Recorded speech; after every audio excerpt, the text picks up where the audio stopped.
আজ আপনাদের দেখাবো খুলনার সবচেয়ে বিখ্যাত বাজার কোয়া বাজার, যেখানে প্রতিদিন লাখ টাকার কেনা বেচা হয়। তো সকাল সকাল বেরিয়ে পড়লাম কোয়া বাজারের উদ্দেশ্যে। আমি যখন বেরিয়েছিলাম তখন সকাল বাজে 9টা। যেহেতু শহর সেহেতু রাস্তাঘাটেও লোকজন অনেক কম। আমি আমার বাসা থেকে খুলনার নিরালা মোড়ে চলে আসলাম। সেখানে এসে দেখি অনেকেই কাঁচা বাজার নিয়ে বসেছে। তো বলে রাখা ভালো, খুলনার যেগুলো বাজার আছে সেগুলোর মধ্যে নিরালাও কিন্তু একটা সব থেকে বড় বাজার। এখানে বিশেষ করে সন্ধ্যাবেলা কিন্তু অনেক বড় বাজার হয়।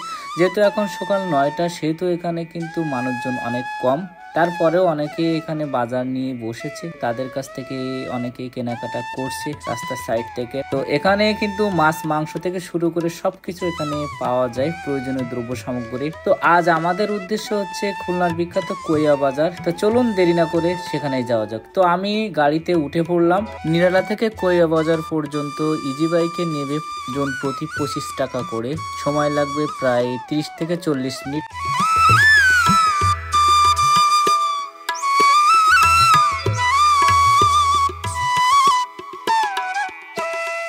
তো কোনো এক কারণে ইজি বাইকের ড্রাইভার আমাকে খুলনা 0 পয়েন্টে এসে নামিয়ে দিল। বলল যে আমি কোয়া বাজার পর্যন্ত যাব না মামা, আপনি এখান থেকে আবার চলে যান। তো আমি সেখানে নামলাম। এটা হচ্ছে খুলনার 0 পয়েন্ট।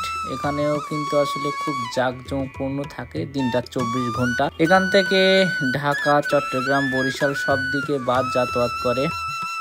তো আমরা সাতক্ষীরা রোড ধরেই কিন্তু কোয়া বাজারে যাব। তো কোয়া বাজারে যাওয়ার জন্য আমি আবারও এখান থেকে গাড়িতে উঠলাম।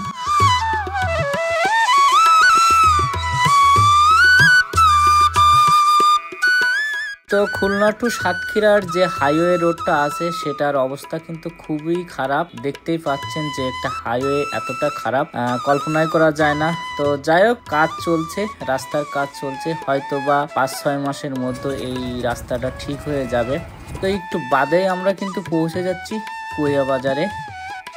তো আমি যখন কোয়া বাজারে নামছিলাম তখন আমার প্রথমে চোখে পড়ছিল এই রাস্তার সাইডে ব্রয়লার মুরগির দোকানগুলা। এখান থেকে আমার ভিডিওটা শুরু, দেখতেই থাকুন এখানে কি কি পাওয়া যায়। তো সেখান থেকে দেখে আমরা একটু সামনে আসলাম। সামনে এসে দেখি যে দা, কুড়াল, কোদাল এগুলা এখানে বিক্রি হচ্ছে। কারণ গ্রামের সাইডে বাজারটা, সেহেতু এগুলো তো বিক্রি হবেই। তো এখনো কিন্তু বাজার বসি নাই। এখানে কিন্তু সবাই প্রস্তুতি নিচ্ছে বাজারটা শুরু করার জন্য, রাস্তার সাইডে যারা বাজার নিয়ে বসে। তো আমি ভিতরে ঢুকে পড়লাম। ভিতরে ঢুকেই আমার প্রথমে চোখে পড়লো এই সুপারির বাজারটা। এখানে কিন্তু প্রচুর পরিমাণে সুপারি বিক্রি হচ্ছে। দেখতেই পাচ্ছেন যে কি পরিমাণে সুপারি বিক্রি হচ্ছে। তাছাড়া এখানে কিন্তু যেরকম গ্রাম বাংলা হাট বাজারে ছোট ছোট কাপড়ের দোকানগুলো বসে, এখানে বসেছে। আর তার সাইডে বিক্রি হচ্ছে এই যে চারা, এগুলা বেগুনের চারা, পেঁয়াজের চারা থেকে শুরু করে সকল শীতের যে সবজিগুলো আমরা এখন পাই সেগুলোর চারা এখানে বিক্রি হচ্ছে।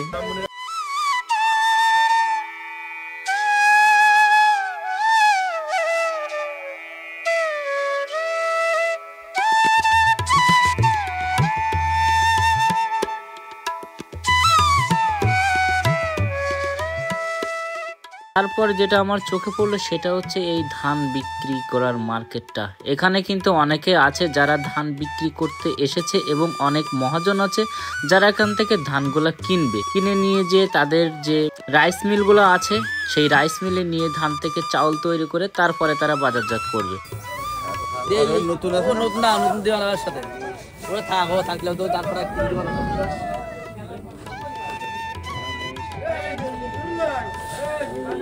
আমি এখানে এসে যতদূর জানতে পারলাম এখানে নতুন ধান এবং পুরাতন ধান সব প্রকারের ধান এখানে বিক্রয় হয়। তো নতুন ধানের থেকে পুরাতন ধানের দাম একটু বেশি। তারপর যেটা আমার চোখে পড়ছিল সেটা হচ্ছে এই কাঁচা ঝালের বাজার এবং তার সাইডে আছে শীতের জন্য এই পোশাক।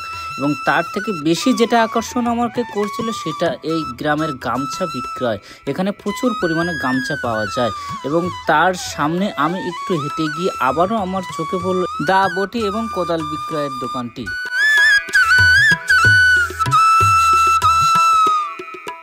এই যে দেখুন, আমি আপনাদের প্রথমে দেখিয়েছিলাম ভিডিওতে যে চারা বিক্রি হচ্ছে, এখন এসে দেখি এখানে বীজও বিক্রি হচ্ছে।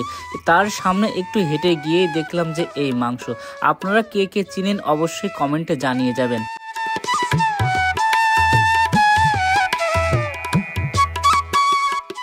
তারপর যেটা বিক্রি হচ্ছে সেটা হচ্ছে খুলনার বিখ্যাত চুইঝাল। এটার জন্য সারা বাংলাদেশের মানুষের কাছে পরিচিত খুলনা। এখানে আসলে দেখতেই পাবেন যে কত চুইঝালের দোকান। এখান থেকেই খুলনা সহ সারা বাংলাদেশে চুইঝাল সরবরাহ করা হয়। আপনারা হয়তো শুনে থাকবেন খুলনার বিখ্যাত সেই আব্বাস হোটেলের নাম, যেটা অবস্থিত চুপনগরে।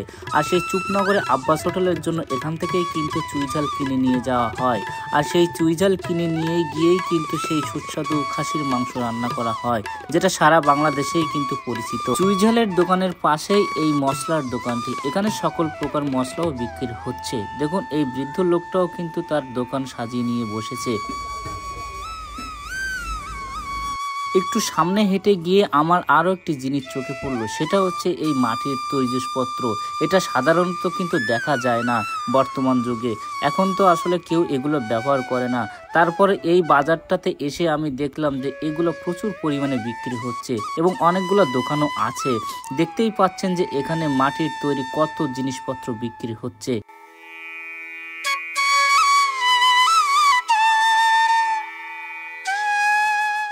আরও একটা জিনিস যেটা আমার চোখে পড়লো, দেখুন এই বৃদ্ধ লোকটা এখান থেকে পাইকারি মূল্যে কিনে নিয়ে গিয়ে গ্রামে গ্রামে সে বিক্রি করবে।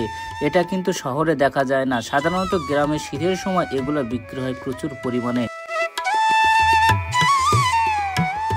যে দেখুন গ্রাম বাংলা বাজারের সৌন্দর্য, এখানে কিন্তু খোলা চাউল বিক্রি হচ্ছে। এই কাকাটা অল্প কিছু চাউল নিয়ে এসে এখানে বিক্রি করছে পাইকারি। তার সামনে হেঁটে গিয়ে আমার চোখে পড়লো এই নেটের দোকানটি। এখান থেকে নেট কিনে নিয়ে গিয়ে গ্রাম বাংলার মানুষরা তাদের প্রয়োজনীয় কাজে ব্যবহার করে। তার সামনে আছে এই জালের দোকানটি। এখানে প্রচুর পরিমাণ জাল বিক্রি হয়, যা চোখে পড়ার মতো। কারণ গ্রাম বাংলায় না আসলে এগুলো কিন্তু আপনারা দেখতেই পাবেন না।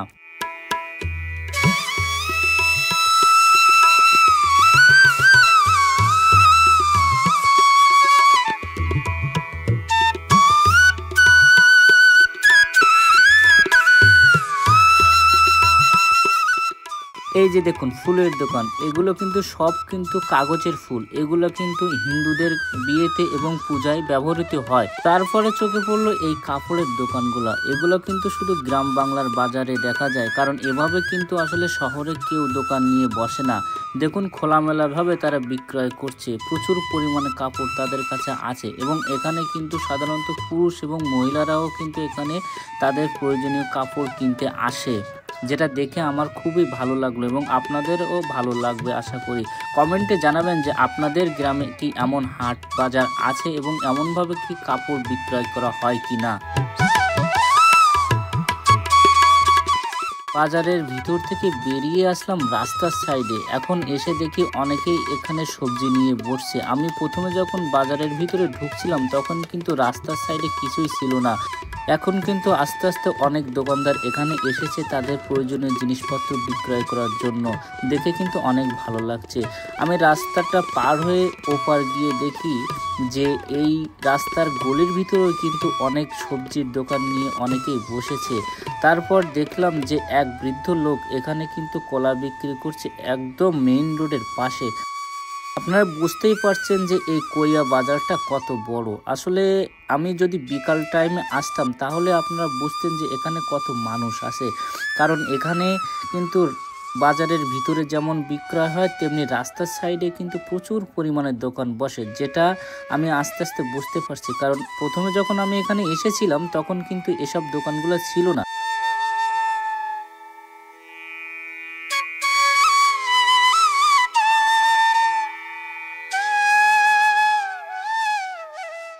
আমার যেটা মনে হচ্ছে এখানে টুকটাক সব কিছুই পাওয়া যায়, কারণ যতদূর যা আমি ঘুরছি সব কিছুই কিন্তু আমার চোখে পড়ছে। দেখুন এখানে কিন্তু কাঠের তৈরি খাট বিক্রয় হচ্ছে। যত সময় গড়াচ্ছে ততই যেন মানুষের আনাগোনা বেড়ে যাচ্ছে এবং যারা এখানে বিক্রয় করবে তাদের দোকানপাটের সংখ্যাও বেড়ে যাচ্ছে। এসেছি সকাল 9টা, এখন বাজে সকাল 10টা। তো যাই হোক 10টার সময় যদি এত পরিমাণ মানুষ এখানে দোকান নিয়ে বসে তাহলে আপনারাই ভাবুন যে বিকাল টাইমে এখানে কতটা মানুষ আসে।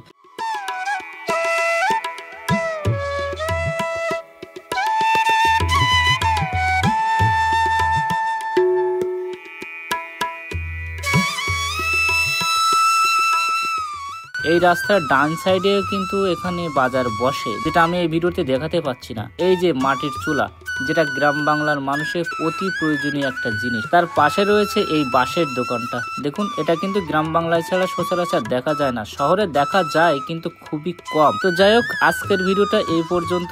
আমার বাসার উদ্দেশ্যে রওনা হব। এই ছোট্ট ভিডিওতে যেটুকু দেখাতে পারলাম সেটুকুই দেখালাম। আশা করি আপনাদের ভালো লেগেছে। যদি ভালো লেগে থাকে অবশ্যই একটা লাইক করবেন, একটা কমেন্ট করবেন আর একটা সাবস্ক্রাইব করে পাশে থাকবেন। ভিডিওটি শেষ পর্যন্ত দেখার জন্য আপনাদের সবাইকে রইল আমার আন্তরিক ভালোবাসা। আজকের মতো টাটা, বাই বাই।